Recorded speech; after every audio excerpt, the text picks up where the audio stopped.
বন্ধুরা খুব সাবধান, ধনের যে বীজ কোনোভাবে যেন ঝাড়ুর সাথে ঝাঁট দিয়ে এই ধনতেরাস, দীপাবলি, কালী পুজোর আগে বাড়ির বাইরে যেন চলে না যায়।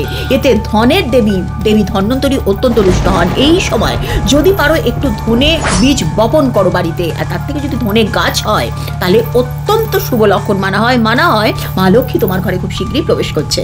দিওয়ালির সাফাই এই সময় চলতে থাকে, আর সেই সুযোগে বাড়ি থেকে পুরনো ঝাড়ু থাকলে বের করে দেওয়া, সেটা এই সময় ভুলেও করবে না। বা ঝাড়ুর সাথে পুরনো কয়েন একেবারে এই সময় বার করবে না, এটা সঠিক সময় নয়। এতে মা লক্ষ্মীও কিন্তু তোমাদের বাড়ি থেকে তাহলে বিদায় নেবে। আয়না যদি না ভেঙে যায় তাহলে পরে সেই আয়নাকে কিন্তু বাড়ির বাইরে করবে না। এবং আমাদের যে সাজগোজের শৃঙ্গার থাকে, সেই শৃঙ্গারের জিনিসপত্র কিন্তু এই সময় আমরা অনেক সময় ফেলে দিই না, লিপস্টিক বা পুরানো নেল পলিশ, সেগুলো এই সময় কিন্তু ফেলবে না। তামা, রূপা, পেতল, কোনো রকমের কোনো ধাতুর কোনো জিনিস যেন এই সময় বাড়ির বাইরে না যায়।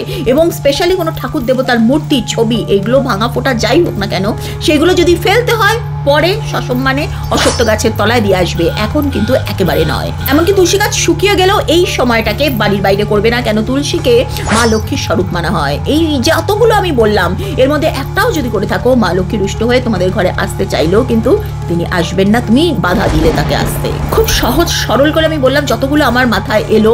তোমরা ভিডিওটা প্লিজ, প্রচুর মানুষ না জেনে করে ফেলছে, তাদের মধ্যে শেয়ার করে দাও। শুধুমাত্র দান ধ্যানেই কিন্তু পুণ্য অর্জন হয় না, ভিডিওটা তুমি শেয়ার করে দাও, তাতেও কিন্তু একজনেরও যদি উপকার তোমার দ্বারা হয়, মা লক্ষ্মীর কৃপা তোমার ওপরও থাকবে। প্লিজ শেয়ার করো, কমেন্ট সেকশনে জয় মা লক্ষ্মী অবশ্যই লিখো।